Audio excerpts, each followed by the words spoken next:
Hi! Welcome to my channel mga dear friends. Para sa ating lesson ngayon na Tagalog Edition, pag-aaralan natin ang dalawa pang verb forms na ginagamit para sa mga future meanings. Ito ang future continuous at future perfect. Tara, simulan natin.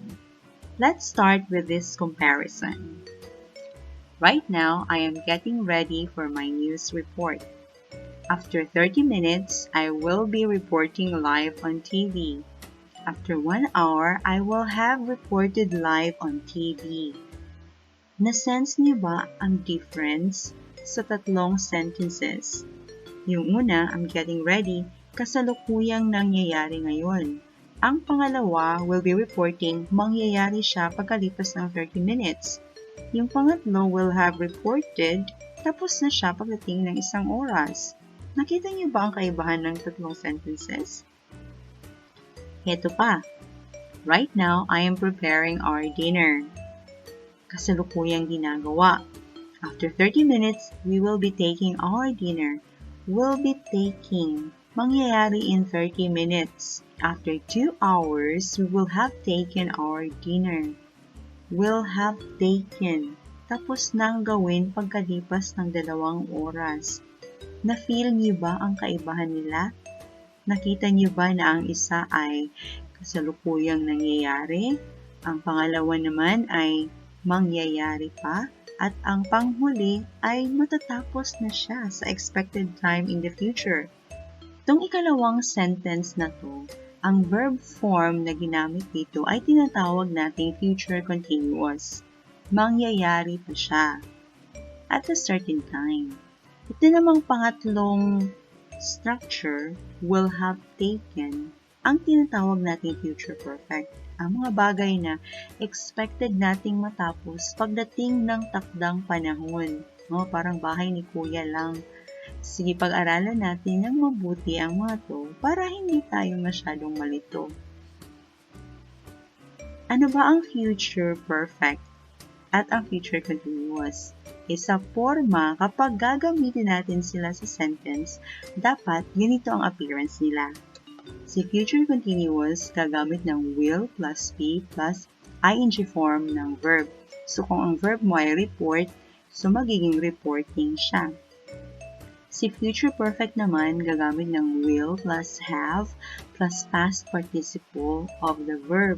So, pag regular verb, may ed siya sa ending, katulad ng report, magiging reported. Pero kapag irregular verb, mag-change yung spelling niya. Katulad ng eat, magiging eaten. So, ano ba tong future continuous na gumagamit ng will plus be plus the ing form of the verb? Kaya ng example, 30 minutes later, I will be reporting live on TV.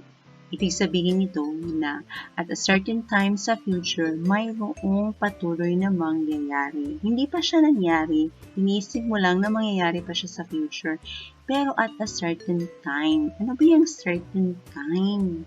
So, imagine mo lang kung si 30 minutes later ay magiging 8:30 na, mamayang 8:30, ibig sabihin, may patuloy na mangyayari mamayang 8:30 at yun ay ang pagre-report ko. Magsisimula siguro siya, hindi exactly 8:30, maybe earlier than 8:30, probably mga 8:29 or 8:28. So, pag 8:30, patuloy siyang nagre-report, hindi pa siya tapos. So, the subject will be in the middle of doing the action. Patuloy pa siya. Nasa middle pa siya ng kanyang gagawin. Another, after 30 minutes, we will be taking our dinner. Pagkatapos ng 30 minutos, magdi-dinner kami niyan in 30 minutes. So, kung ang 30 minutes na to ay magiging 6:30 or 7:30, so at that time, kumakain kayo. Nagsimula kayo earlier, pero hindi pa kayo tapos. So, at that time, kumakain kayo. Pero ngayon, hindi pa kayo kumakain. In the future pa yan. Pero na-imagine mo na, at that certain time in the future, mayroong patuloy na mangyayari at that specific point of time in the future. So, Ang focus niya is kung ano yung patuloy na mangyayari sa specific time na yan sa future. Ibahin niyo siya sa be going to at saka will. Tapos i-compare niyo siya. Si be going to, pwede mo siyang gamitin sa the same sentence. After 30 minutes, we are going to take our dinner. Pero ang ibig mong sabihin yan, nakaplano ka na, nagplano kayo na magdi-dinner kayo after 30 minutes. Pwede mo rin gamitin ang will. We will have our dinner after 30 minutes. Pero yung meaning mo naman ay nakapag-decide kayo. Ngayon lang, nag-decide kayo, mag-dinner tayo after 30 minutes. So, si will at saka si have, yung focus is yung plan and decisions kung ano yung gagawin sa future. Pero si will with ing, future continuous, ang focus na is kung ano yung mangyayari sa specific point of time sa future. So, after 30 minutes, yun ay 6:30, kumakain kami yan. Hindi ito tungkol sa plano namin. Hindi ito tungkol sa decision namin. Tungkol ito sa kung ano ang mangyayari sa punto ng oras na yan. So, iba yung meaning niya. Lahat sila ay correct. Depende sa meaning na gusto mong iparating. I hope nakuha ang meaning ni future continuous. Ito namang si future perfect na gumagamit ng will plus have plus past participle, yung ed o tsaka yung change of spelling ng mga past participle. Ito yung mga estimates mo kung ano yung mga matatapos na pangyayari or mga action or mga sitwasyon sa future. Katulad ng example natin, 1 hour later, I will have reported live on TV. Ine-expect mo na pagdating ng isang oras, tapos ka nang mag-report. Pero hindi ka pa nag-report. Ang report mo is, mga after 30 minutes, magsisimula ka nang mag-report. Pero after 1 hour, tapos na yung report mo. At kapag yun ang gusto mong sabihin na pagdating ng isang oras, tapos na yung pangyayaring yun, gagamitan mo ng future perfect. Another example, after 2 hours, we will have taken our dinner. Na-imagine mo na pagkalipas ng 2 oras, tapos na kayong mag-dinner. Pwede ka nang matulog. Tulog agad. Let's compare sa ibang mga perfect tenses. Ang first sentence, we're full, we have just taken our dinner. At tapos ka nang mag-dinner, kaka-dinner mo lang. At busog na busog ka. Focus mo yung result. Busog na busog ako, kaka-dinner ko lang. Present perfect siya. Kung gusto mo namang sabihin na natapos ang isang action bago may sumunod o past perfect yung gagamitin natin. We had already taken our dinner when our neighbor gave us some lechon. Tapos na kami nag-dinner, tapos binigyan kami ng lechon. Ibang focus yun. One after another. Natapos siya sa past. Pero kung ini-imagine mo pa lang kung ano yung matatapos sa future, yan, gagamitan natin ng future perfect. So, after 2 hours, we will have taken our dinner.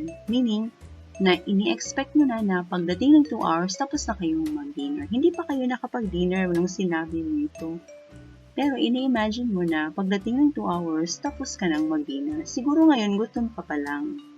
Pero, hindi pa naluto yung food. Kaya, ini-imagine ba, pero after 2 hours, matatapos na rin yung pagdarusa mo sa gutom. So, simply, sa future perfect, nai-imagine mo na kung ano yung tapos mo nang gawin sa future. Hindi pa man dumating ang oras na yon, na-estimate mo na may matatapos na pangyayari pagdating ng time na yon. Some more examples. In 5 years, I will have graduated from high school. Na-imagine mo na, hindi ka pa graduate sa high school ngayon. Pero na-imagine mo na after 5 years, matatapos mo na ang high school mo. After 10 years, we will have established our own business. Ito yung mga dreams mo. May target ka. Target mo na. Pagdating ng 10 years, pagkatapos ng 10 years, may business na ako. Pero ngayon, wala pa. But, nag-expect ka na within that time, bago pa man matapos yung time na ine-expect mo, meron ka ng business or ito, so mga concerns ng mga parents na may pinagpaaral sa college. Just 3 more years and all my children will have finished studying in college. I can finally relax by then. Kahit ng kahit para makapagtapos ang mga anak sa college. Kaya excited na, no? Anticipating na 3 taon na lang. Tatapos na sila. They will have finished studying. Sana naman makapagtapos. Kasi yung iba dyan, nag-expect na yung parents na makapagtapos in 3 years. Pero, hindi na pala pumapasok sa school. Bato-bato sa langit, ang tamaan wag magalit. Nagets niyo ba? Okay, let's check how much you have learned. Let's see. Put the verb into more suitable form, future continuous or future perfect.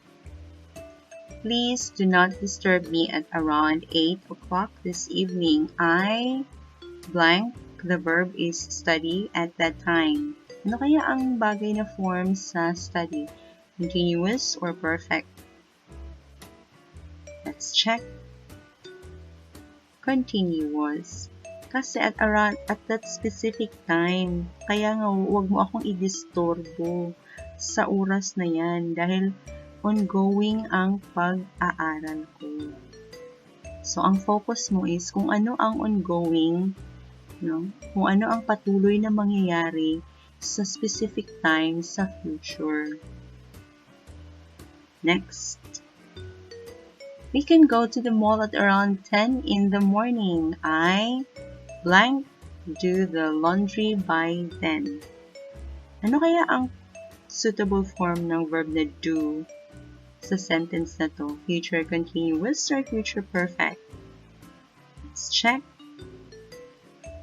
Future perfect. Kasi sabi niya, pwede na silang pumunta sa mall pagdating ng alas 10 dahil tapos na siyang maglaba sa oras na yun. Malamang tapos na ako sa alas 10, pwede na tayong... So, ini-expect niya kung anong matapos, kaya will have done. Next. If you want to see me at home, come at dinner time. I leave work at 5, so I blank arrive by then. And you can join us for dinner as well. Ano kaya ang suitable form ng arrive? Continuous or perfect? Let's check.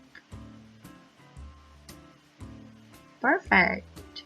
Aalis ako from work 5. So, expected ko na pag dinner time, nasa bahay na ako. So, tapos na siyang magbiyahe. Makakarating na siya sa bahay niyan. Arrived. So, gagamitin natin ng future perfect.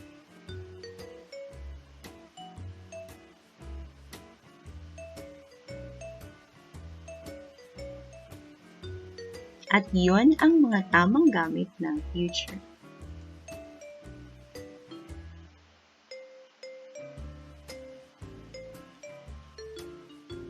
So, to review, gagamitin natin ang future perfect kapag sinasabi natin kung ano ang